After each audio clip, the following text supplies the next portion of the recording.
Ассаламу алейкум, урматтуу мекендештер, урматтуу бир туугандар.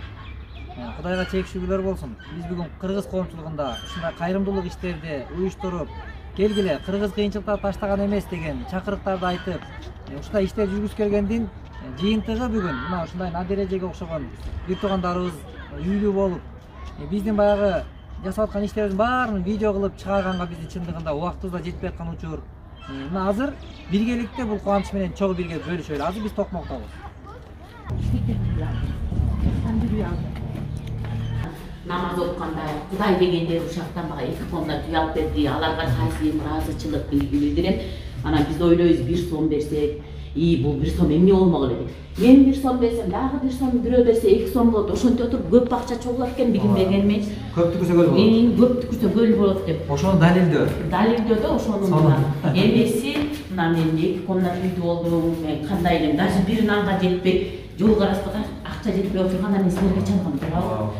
Мен сиз жан кайрыганда жүрөгүм ооруган, менде али кече эмелер бар да. Сүрөттөр бар, история бар бизде бар. Дой ташбек. Мынакей Кудайдын ушундай. Камай бисмилла, ассаламу алейкум. Мынакей Азамат. Мына кыздарым деле. Мынакей кыздарым. Жыйынтыктын түшүмү ошо Кудай берсе ошо Москвада жүргөн эжелерге таасим кылам. Аллахым силерге көбүрөөк шүгүр кылып, силерге таасим кылып, дуа кылып, баарыбыз эметели, аман болсун. Россияда жүргөндөр алар деле жыргагандан кетпейт да, Азамат, туурабы? Алар деле ошону карабастан, ошо Кыргызстандагы ушинтип кыйналган адамдарга бергенине мен абдан шүгүр. Эжеке айтсаңыз, биринчи азыр элге да түшүнүктүүрөөк болсун. Биздин көрүүчүлөр бар. Кыргыз элибиз, журтубуз, ошон үчүн кыргызда жакшы сөз бар баягы. Жабыла көтөргөн жүк жеңил болот деп коет.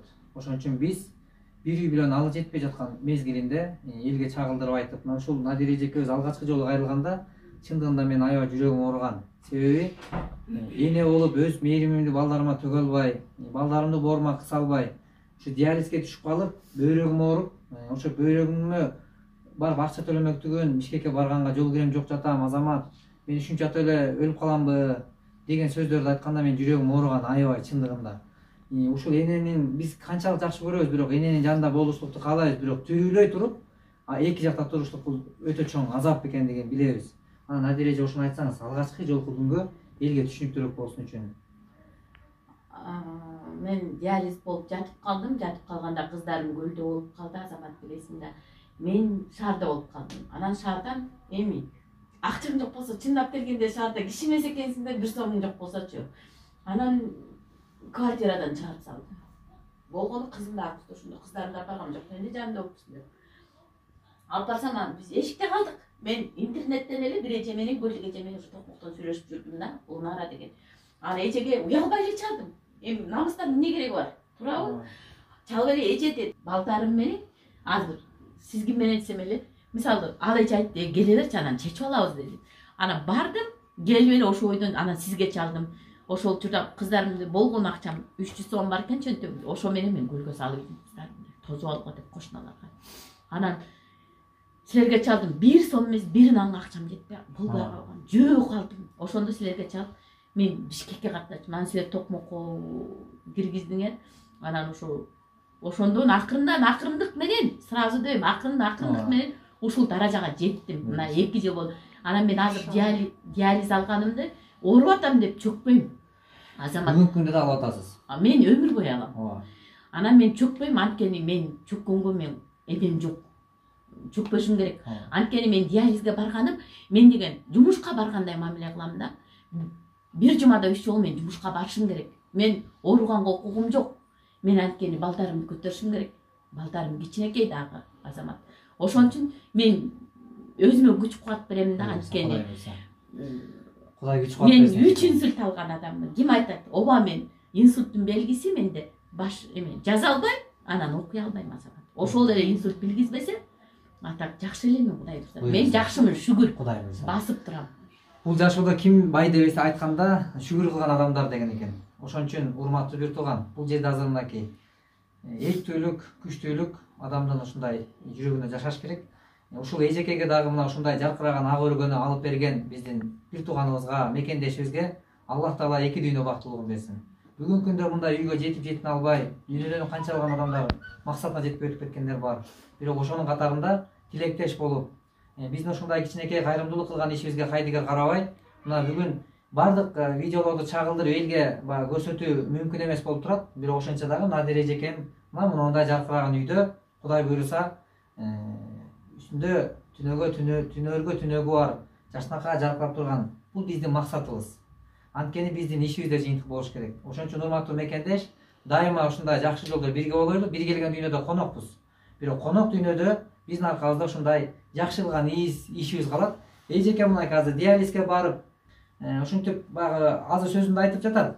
Бирок ошентсе дагы мына ушул нерсе да биз үчүн үлгү болот деген ойдомун.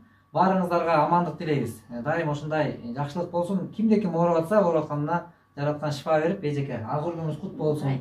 Ушул үйдө жакшы балдарды чоңойтуп, жакшы тарбия бериңиз.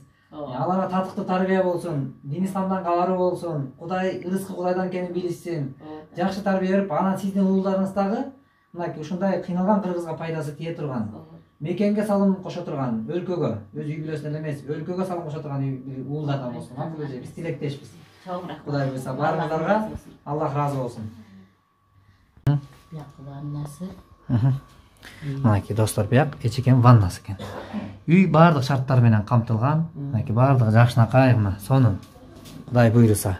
Биягы туалет отдельный. Отдельный өзүнчө.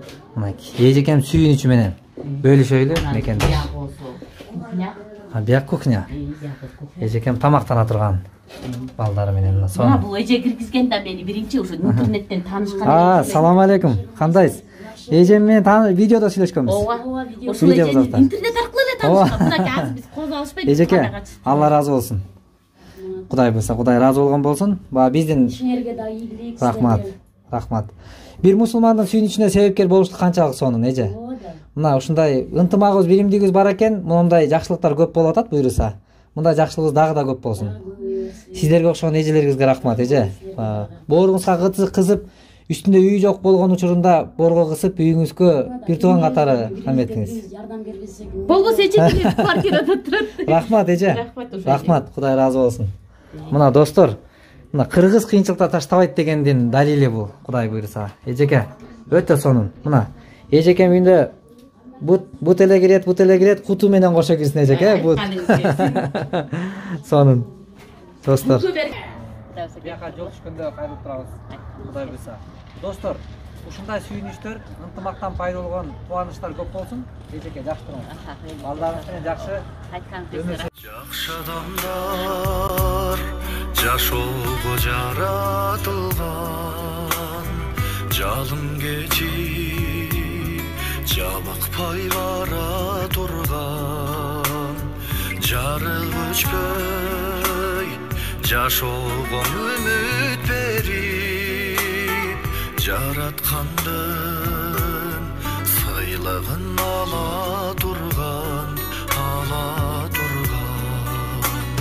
Жакшыларды